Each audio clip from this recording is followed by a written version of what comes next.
kaligrafi Injil Matius. Dan sekarang sudah banyak sekali di sablon dalam kaos dan dijual dengan harga yang sangat murah, dan yang berebut adalah umat Islam. Di Jalan Proklamasi, Bapak dan Ibu, sejak 1 bulan yang lalu, siapa yang lewat di Jalan Proklamasi, itu di traffic light di Proklamasi, itu ada laki-laki pakai baju koko, pakai kopiah putih, berjualan salib dan gambar-gambar Yesus. Ketika kemudian mereka ditanya, agamamu apa, begitu, kemudian mereka jawab, saya Islam. Loh, kalau kamu Islam, ngapain kamu kok dagangan seperti ini? Apa jawabnya? Semua mereka jawabnya sama, seperti sudah diatur jawabnya. Semua mereka menyatakan, daripada saya lapar atau daripada saya mencuri, itu jawabnya. Ternyata hasil dengan dialog dengan mereka itu dagangannya laku tidak laku setiap hari dibayar oleh gereja Rp25.000.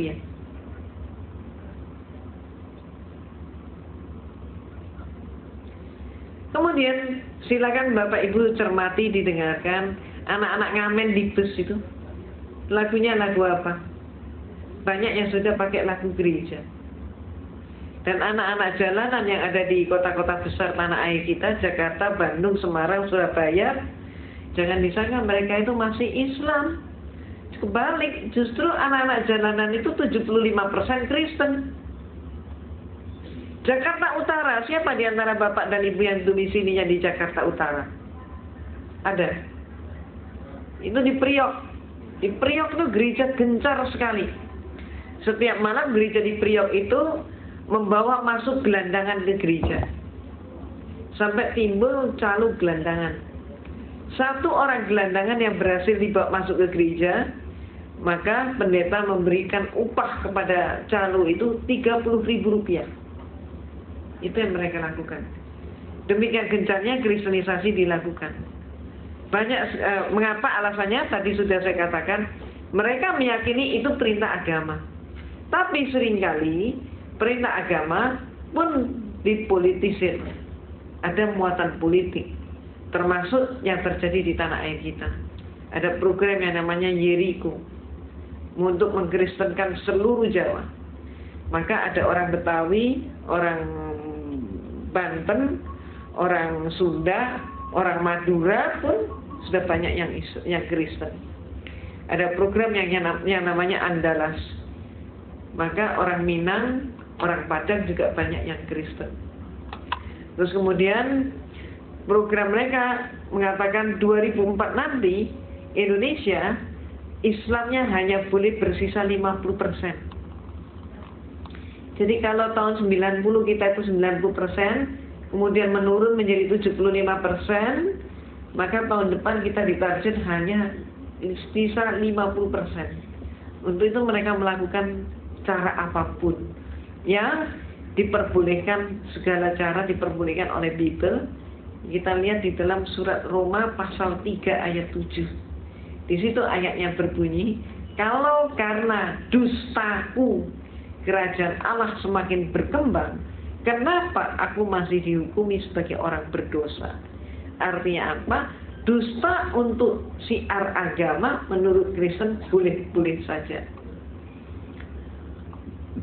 Termasuk bukti kita bisa membuktikan, tahun yang lalu ada seorang penginjil namanya Ade Manuhutu.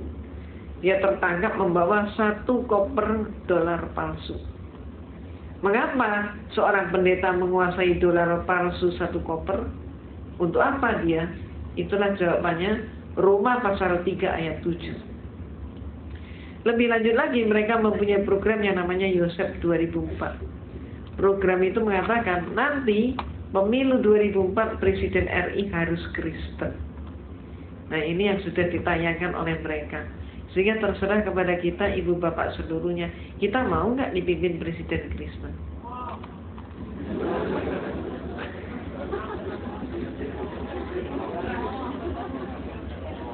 Permasalahannya kalau nggak mau, kita sudah berbuat apa?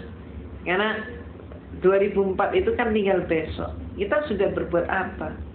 Peringatan Allah di dalam surat Ar-Ra'd, "Innallaha la yughayyiru ma biqaumin hatta yughayyiru ma bi anfusihim." Tidak akan berubah nasib suatu kaum kalau kaum itu tidak berjuang untuk mengubahnya. Nah, kita sudah berbuat apa? Kalau sampai hal itu terjadi, yang paling menderita adalah anak cucu kita. 2004 nanti, Kristen belum mampu menampilkan figur seorang Kristen sebagai calon presiden. Maka dia, sebagaimana peringatan Allah di dalam surat Al-Baqarah ayat 120 tadi, mereka akan menampilkan orang yang beridentitas Islam, tapi pikirannya sudah mengikuti pikiran Kristen dan Yahudi. Itu nanti akan disupport oleh mereka, bahkan Amerika pun akan mensupport No Limit.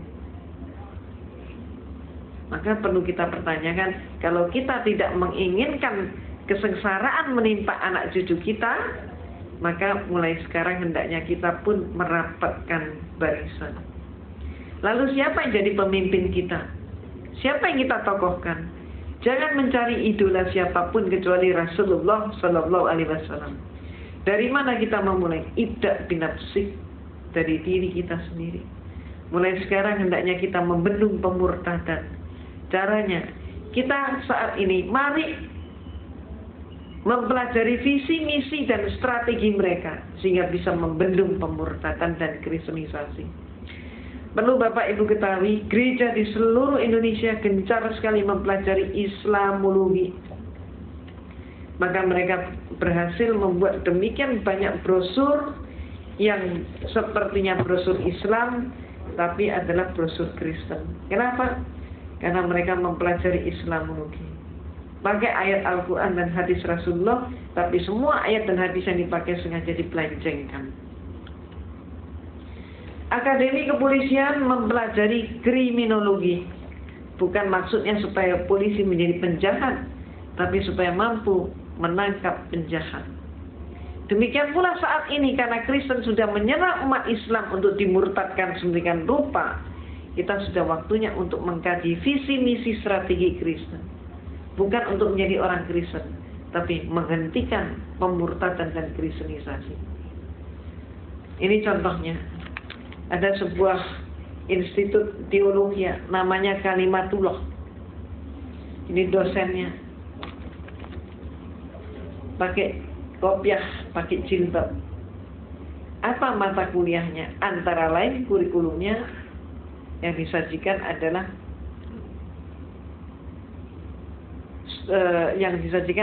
Islamologi sejumlah 18 SKS. Ada sekolah tinggi yang lain namanya Apostolos menyajikan Islamologi 36 SKS. Perlu kita introspeksi, kita sudah belajar Islamologi berapa SKS? Itu contohnya. Strategi kedua, mari kita rapatkan barisan dan kita sepakati, kita tengok kiri kanan kita. Jangan sampai kiri kanan kita ada orang lapar, ada orang telanjang, ada orang yang nggak mampu sekolah, atau ada orang sakit.